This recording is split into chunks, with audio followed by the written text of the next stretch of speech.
আশা করি পুরো সময় আমাদের সঙ্গেই থাকবেন। মার্কিন যুক্তরাষ্ট্রের গুরুত্বপূর্ণ তেলের ট্যাংকারে অ্যাটাক করে ইরান যুদ্ধ সম্প্রসারিত করল। বলা হচ্ছে এবার নতুন মিশরে অ্যাটাক করেছে, যেটা আমি আপনাদের কালকে বলেছি। কিন্তু কাল রাতে আরেকটি খবর দিয়েছিলাম যে ইরান সারপ্রাইজ অ্যাটাক করেছে মার্কিন ঘাঁটিকে টার্গেট করে জর্ডানে। অর্থাৎ ৩ দিন যুদ্ধ বন্ধ থাকার পর ইরান হুট করে নিজ থেকে স্বপ্রণোদিত হয়ে মার্কিন ঘাঁটিতে ১ম অ্যাটাক করল। এর আগে কখনো ইরান ১ম অ্যাটাক করেনি। তার পাল্টা জবাব দিয়েছে আমেরিকা। ইরানের মধ্যে ব্যাপক হামলা চালিয়েছে মার্কিন যুক্তরাষ্ট্র। পাশাপাশি তুরস্ক এবং ইরানের ইসরায়েলের মধ্যে টানাপোড়েন শুরু হয়েছে। তুরস্ক বিরুদ্ধে এবার ইসরায়েল আমেরিকার কাছে শুধু নালিশ নয়, নতুন অস্ত্র কেনার চুক্তি করতে ছুটে গেছে। এবং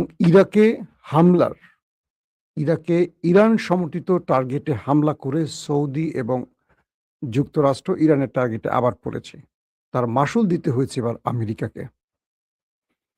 প্রিয় দর্শক, চলুন আমি আপনাদেরকে গুরুত্বপূর্ণ একটা করে সেই খবরগুলো দেওয়ার চেষ্টা করছি। প্রথমেই আমি চলে যাচ্ছি আমেরিকা গেল রাতে, অর্থাৎ যে রাতের পর আমরা লাইভ শেষ করে সময়টা পার করেছি, সেই সময় মধ্যরাতে যে ইরানের উপর হামলা হয়েছে তার বিস্তারিত খবরগুলো একটু জানাবার চেষ্টা করছি। বলা হচ্ছে মার্কিন সেন্ট্রাল কমান্ড তারা স্পষ্ট করছে গণমাধ্যমে জানিয়ে যে তারা ক্ষেপণাস্ত্র, ড্রোন ও সামুদ্রিক স্থাপনা সহ আইআরডিসির কয়েক ডজন লক্ষ্যবস্তুতে সফল অ্যাটাক করেছে। মার্কিন সেন্ট্রাল কমান্ড জানিয়েছে গভীর রাতে মধ্যপ্রাচ্যে মার্কিন বাহিনীকে লক্ষ্য করে ক্ষেপণাস্ত্র হামলার চেষ্টার জবাবে মার্কিন বাহিনী ইরানের বিরুদ্ধে একটি কড়া হামলা করেছে, বড় মাপের হামলা করেছে। মার্কিন বাহিনীর উপর ক্ষেপণাস্ত্র হামলার চেষ্টার জবাবে ২৯ জুলাই তারা বলছে মার্কিন বাহিনীর উপর হামলার চেষ্টা, তারা বলছে না যে হামলাটি সফল হয়েছে, মানে ইরান যে হামলাটি সফলভাবে করেছে এটা বলছে না, তারা বলছে যে চেষ্টা। তার মানে তারা বোঝাচ্ছে ইরানের হামলাটা সফল হয় না, এটা হলো তাদের কৌশল।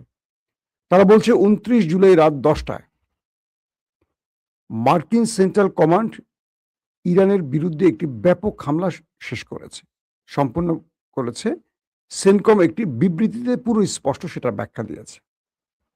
মার্কিন বাহিনী ইরানের ইসলামিক রেভলিউশনারি গার্ড কোর আইআরজিসির সামরিক কমান্ড কেন্দ্র, ক্ষেপণাস্ত্র ও ড্রোন স্থাপনা, উপকূলীয় নজরদারি ও প্রতিরক্ষা কেন্দ্র এবং সামুদ্রিক সক্ষমতা সহ কয়েক ডজন লক্ষ্যবস্তুতে হামলা করেছে।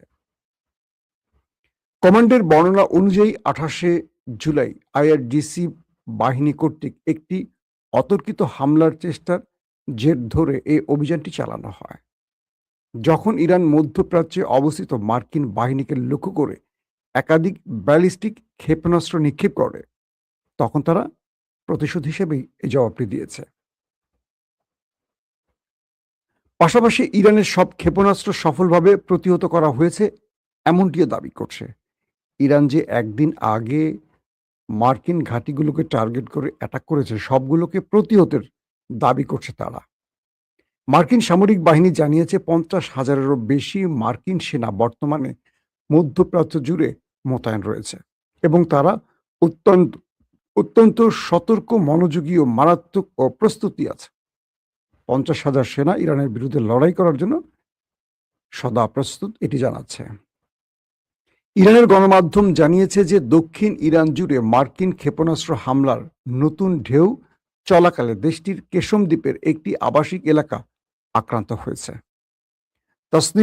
তাসনিম নিউজ এজেন্সি জানিয়েছে খুজেস্তান প্রদেশের আহবাজে বিকট বিস্ফোরণের শব্দ শোনা গেছে এবং এই হামলার কারণে শহরের কিছু অংশে বিদ্যুৎ বন্ধ হয়ে গেছে।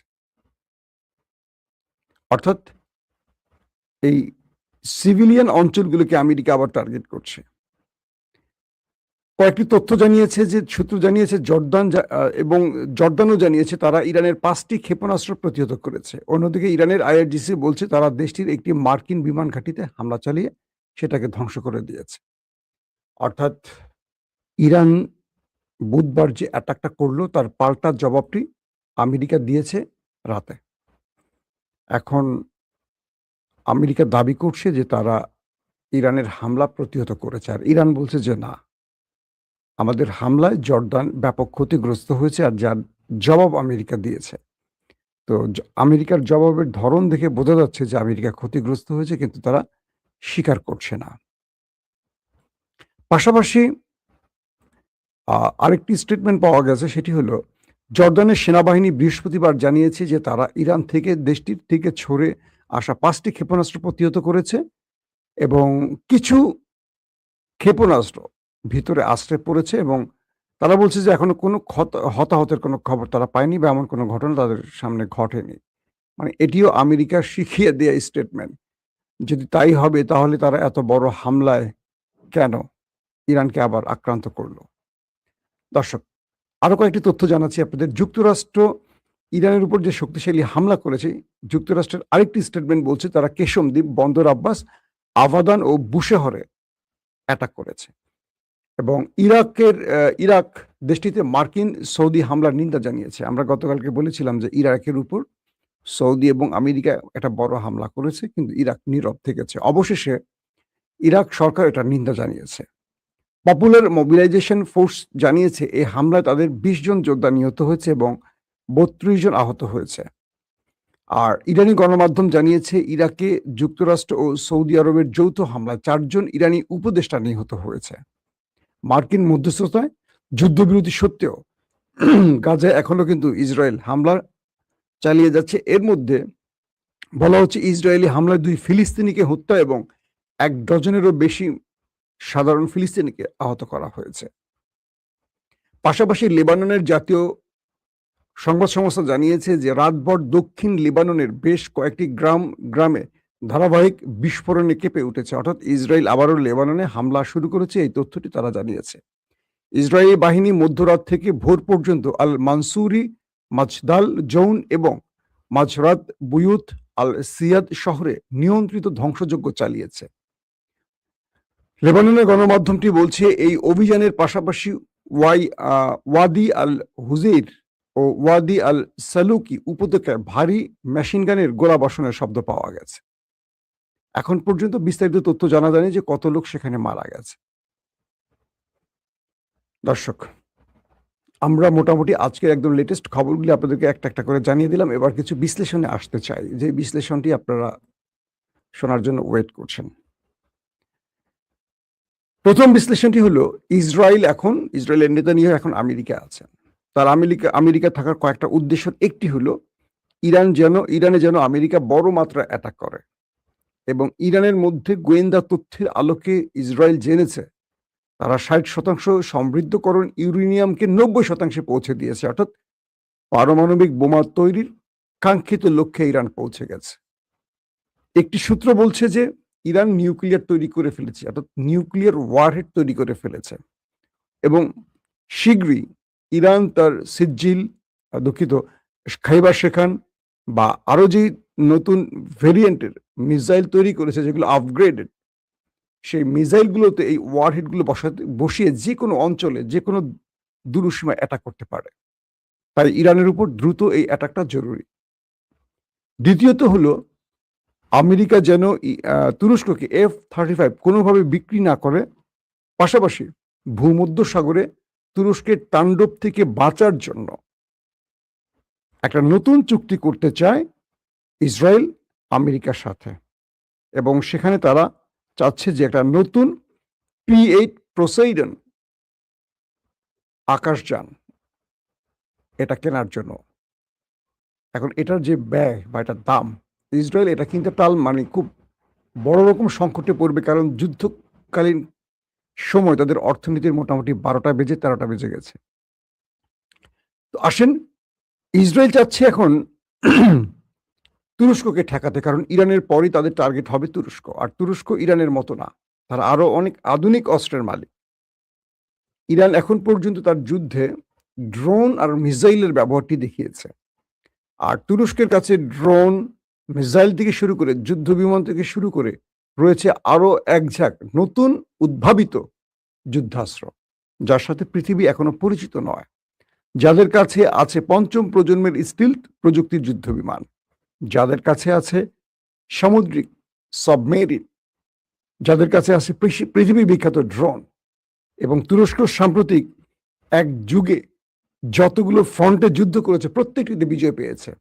পৃথিবীর আর একটি দেশে সবগুলো ফ্রন্টে বিজয় পায়নি, না আমেরিকা, না ইসরায়েল, না ইরান, না কি বলবো রাশিয়া সহ অন্য দেশ, কিন্তু তুরস্ক তার প্রতিটি ফ্রন্টে বিজয় পেয়েছে। তো এখানে ইসরায়েল চাইছে যে কোনোভাবে মার্কিন যুক্তরাষ্ট্রের তৈরি P-8 পোসেইডন সামুদ্রিক টহল ও সাবমেরিন বিধ্বংসী এই যানটি কিনতে, আকাশযান বলে এটাকে। তারা বলছে যে তুরস্ক ভূমধ্যসাগর থেকে তার সাবমেরিন ব্যবহার করে ইসরায়েলকে ধ্বংস করতে পারবে খুব সহজে। আর তুরস্ক এই যুদ্ধটা আকাশে করবে, স্থলের চেয়ে সমুদ্রে বেশি টার্গেট করবে, অর্থাৎ আকাশ আর জল, পানিপথ। এটা তুরস্কের জন্য খুব সহজ হবে। তাহলে তুরস্কের এই সাবমেরিনকে ধ্বংস করতে হলে তাদের আকাশ টহলযান বৃদ্ধি করতে হবে, এবং আকাশ থেকে আক্রমণের সক্ষমতা বাড়াতে হলে তাদেরকে P-8 পোসেইডন এই কি বলে সামুদ্রিক টহল ও সাবমেরিন বিধ্বংসী আকাশযানটি খুব জরুরি। এটার একটির দাম প্রায় $3.5 কোটি। তাহলে এবার হিসাব করেন যে কত টাকার এটার মূল্য হতে পারে, $3.5 কোটি। তো এখন এটি কেনার জন্য আমেরিকার শরণাপন্ন হচ্ছে ইসরায়েল, এবং একটা চুক্তির মাধ্যমে এটা কিনতে চায়। দ্বিতীয় যে বিষয়টি হলো, গতকালকে ইরান আরেকটি দেশে তার আক্রমণ বৃদ্ধি করেছে, যদিও ইরান এটিকে স্বীকার করেনি। বলা হচ্ছে মিশরের দামিয়েত্তা যে LNG বন্দর আছে সেখানে হামলা হয়েছে। কি হয়েছিল আসলে ঘটনাটি? যখন ইরাকে ইরানের টার্গেটে সৌদি আরব এবং আমেরিকা অ্যাটাক করে, বলা হচ্ছে ইরান দাবি করছে তাদের 4 জন উপদেষ্টা মারা গেছে এবং 20 জন সেখানে মারা গেছে, সব মিলে 32 জন গুরুতর আহত হয়েছে। তো ইরান এটার প্রতিশোধ হিসেবে মিশরে মার্কিন যুক্তরাষ্ট্রের যে LNG গ্যাস ট্যাঙ্কার আছে এটাকে টার্গেট করেছে। যেহেতু দেশটি মিশর, তাই ইরান কৌশলগত কারণে এখানে তাদের পরিচয় গোপন রেখেছে। এদের একটি সূত্র। মধ্যপ্রাচ্যের আরেকটি সূত্র এবং পশ্চিমা দুনিয়ার গণমাধ্যম বলছে যে এই হামলাটি ইরানের মদতপুষ্ট বা সমর্থিত লেবাননের যোদ্ধারা করেছে।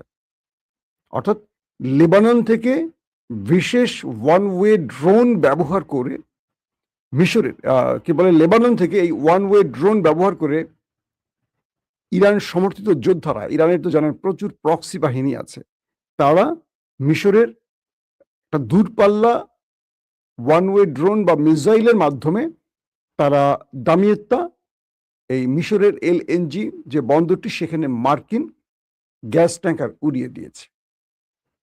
এবং আমেরিকা এই আক্রমণের পর এটুকু বুঝতে পেরেছে যে এই অঞ্চলে ইরানের হাতে তারা নিরাপদ নয়, কারণ সিরিয়া তো ইরানের আক্রমণ হয়ে গেছে। যে সিরিয়াতে আক্রমণের কথা ছিল না বলে আমেরিকা সেখানে গোপনে আশ্রয় নিয়েছিল।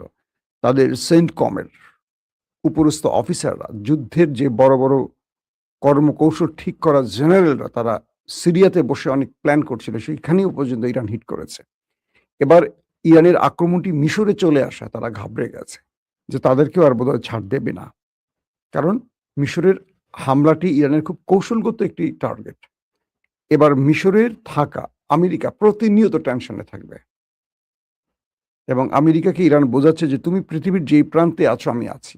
পাশাপাশি মিশরের এই ডিস্টেন্স, যেটাকে দূরপাল্লার আমরা বলি, এই অ্যাটাকটি দিয়ে ইরান বুঝিয়েছে তাদের ঘরে এরকম ডিস্টেন্সের বা দূরপাল্লার আরো ক্ষেপণাস্ত্র আছে বা আরো লং ক্ষেপণাস্ত্র আছে, যেগুলো তারা টার্গেট মতো ব্যবহার করবে, সময় মতো ব্যবহার করবে। এদিকে ইরানের সময়সীমা প্রায় চূড়ান্ত, যে কোনো সময় ইউক্রেনে ইরান হামলা করবে, কারণ ইরানের একটি জাহাজে ইউক্রেন হামলা করেছে, এবং ইরান যখন ইউক্রেনকে ডেকে এনেছে তাদের অ্যাম্বাসেডরকে, তিনি এটার জন্য দুঃখ প্রকাশ করেছেন। শোনা গেছে কাল রাতে ইউক্রেন তার পররাষ্ট্রমন্ত্রী আব্বাস আরাকচি ইরানের পররাষ্ট্রমন্ত্রীকে ফোন দিয়ে দয়া ভিক্ষা চেয়েছে। তারা বলছে যে আমাদের ভুল হয়েছে জনাব, আমরা রাশিয়ার ফাঁদে পা দিয়েছি, আমাদেরকে এ যাত্রায় ক্ষমা করুন। আর ইরানের পররাষ্ট্রমন্ত্রী বলছে যে তোমরা আমাদের জাহাজে হামলা করে যে ক্ষতি করেছো তার ক্ষতিপূরণ দাও দ্রুত, বাঁচতে হলে, নতুবা আমাদের টার্গেট লক। যে কোনো সময় সুইচ টিপবো, তোমার গুরুত্বপূর্ণ কিছু একটা উড়ে যাবে। যেটা তুমি আমার ধ্বংস করছো তার চেয়ে ৪ গুণ মূল্যের কিছু আমি ধ্বংস করে দেব। তো এই পরিস্থিতিতে এখন ইউক্রেনের পররাষ্ট্রমন্ত্রী ইরানের পররাষ্ট্রমন্ত্রীর কাছে ফোন করে এখন দয়া ভিক্ষা চাচ্ছে যে, "আমাদেরকে অ্যাটাক করো না, আমরা ভুল করছি। আমাদের ভুলের মাসুল হিসেবে আমরা কি করতে পারি?" আর ইরান বলছে, "আমাদেরকে ক্ষতিপূরণ দাও।" যদি ক্ষতিপূরণ ইরান পেয়ে যায়, সেক্ষেত্রে অ্যাটাকটি হয়তোবা করবে না। কারণ ইরান আরেকটা ফ্রন্টে এখন যুদ্ধ ছড়াতে চাচ্ছে না। আমেরিকাকে আগে শায়েস্তা করে কন্ট্রোলে আনুক। আর যদি তারা কোনো ক্ষতিপূরণ না দেয়, সেক্ষেত্রে ইরান যেকোনো সময় শুনবেন যে অ্যাটাক করে বসছে ইউক্রেনে। প্রিয় দর্শক, আজকের মতো শেষ করছি। ইনশাআল্লাহ আজকে আবারও চেষ্টা করব বিকেল বা সন্ধ্যায় আরেকবার লাইভে আসতে। আর মধ্যরাতে থাকি আপনাদের সাথে প্রতিদিন। আল্লাহ সুস্থ রাখলে, ভালো রাখলে আপনাদেরকে এবং আমাকে আবারও দেখা হবে। সে পর্যন্ত প্রত্যেকে ভালো থাকবেন। আল্লাহ হাফেজ।